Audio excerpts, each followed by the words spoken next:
उठो जो ऐसा घर चलो। अब नहीं जाना मैंने वापस, टिकट खरीद ली, गड्डी आने वाली है। गुस्से में खता हो जाती है जो ऐसा, बंदा नादान होता है, बोल जाता है जो भी मुंह में है। खता माफ करो, घर चलो।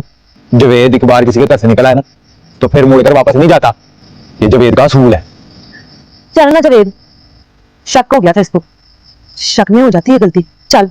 गलती कोई छोटी नहीं है, पर तेरा क्या अब मोड़ भी तो नहीं आ सकता। याद है ना तेरे अब्बा जी ने मुझे घर से निकाला था, वापस आया था मैं नहीं, पर जवेद ने आज तेरे लिए अपना ये असूल तोड़ दिया।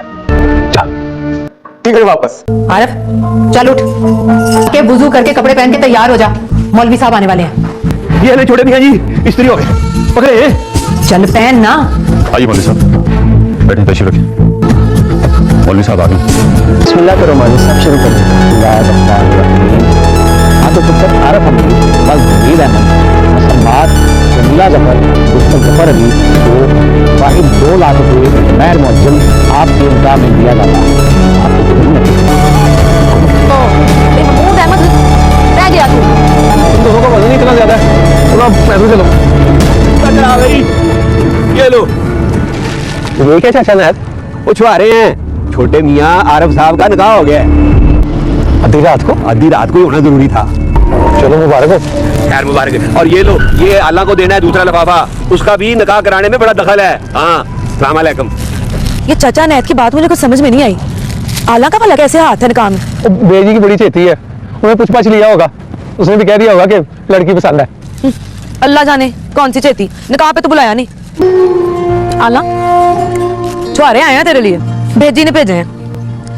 एक लिफाफा खास तेरे लिए, छोटे मियाँ जी का निकाह हो गया। मैंने सुना है निकाह कराने में तेरा बड़ा दखल है। हट। नहीं, इस कमरे में नहीं जाओगे। बैठो, बैठ कर मुझे बताओ, बात बड़ी और काम छोटे करते हैं। सच बताओ, फिर दिला क्या था? नहीं, वो पीछे पीछे फिरती थी तो बंदा बशर मर्द की जात है मेरी, फिर आग के पास रखा हुआ मोम तो पिघल ही जाता है। कितना पिघले थे तुम? खुदा की कसम, ऐसी वैसी कोई बात नहीं। तुम्हारे अब्बा जी भी सुना है ताजो की माँ के साथ पकड़े गए थे। नहीं, ऐसी बात नहीं है। हमने शक करती थी उन पर, जैसे तुम करती हो मुझ पर। मैंने भी तो रंगे हाथों पकड़ा है तुम्हें, सोई हुई आला को जगाते हुए।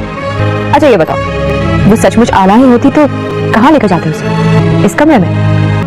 कहा ना, गलती हो गई, बंदा बशर हूं, और वैसे भी कोई बुरी नियत नहीं थी मेरी।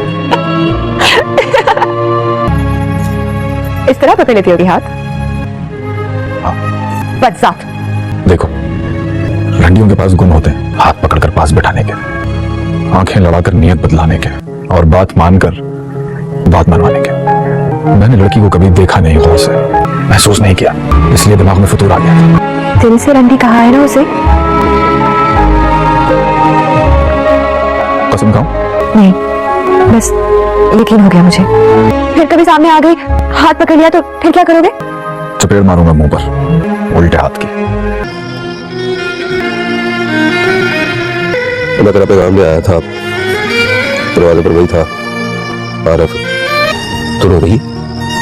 कोई बातचीत थी उसके साथ? उसी ने तो कहा था कि तू हाँ कर, मैं ना करूं। मतलब शादी? हाँ। और मोची की लड़की की शादी चौधरी के बेटे के साथ हुई है कभी? जान में फंसा रहा था तुझे, मुफ्त का मौज मेला करने के लिए। उसने तो हाथ भी नहीं लगाया मुझे, प्यार हो गया था उसको, कहता था ख्वाब देख, मैंने देर कर दी। चल अब तो निकाह हो गया ना, छुआरे कहाँ, सो जा। सो कैसे जाऊं? उसने अंग्रेजी ने चपेट मारी मेरे मुंह पर, बोली चल फुट। ओ, चपेड़ उसने मारी है इसने, जिसने निकाह के कल में पढ़ के कह दिया कबूल है। एक बारी नहीं, 3 बारी। और तू बिल्लाह मेरा की तरफ ना देख, नीचे देख, जमीन पर मेरी तरफ देख, और रूप देख अपना, क्योंकि पल में कब आ गया। प्यार उससे कर जो तेरे प्यार की कदर करे, और ख्वाब वो देख जो पूरा हो जाए। आशिक वो ढूंढ जो तेरे बराबर का हो। सो जा, जागने तक नवा ख्वाब देख, नवे ख्वाब में नवी शक्ल। देखूंगी नवा ख्वाब, पहले चपेट मारूंगी अंग्रेजी के मुंह पर, बदला लूंगी अपना। ना कर आला, तुम इन कामों के लिए नहीं बनी। तो फिर किन कामों के लिए बनी? तुम्हें साथ लाहौर चल, और वहां बड़ी जरूरत है तेरी। सुरैया वाले चक्कर ना दे मुझे, मैं तो अपना हक लूंगी। किसे आरिफ हमीद से। कोई हक में क्या लेगी? आरिफ हमीद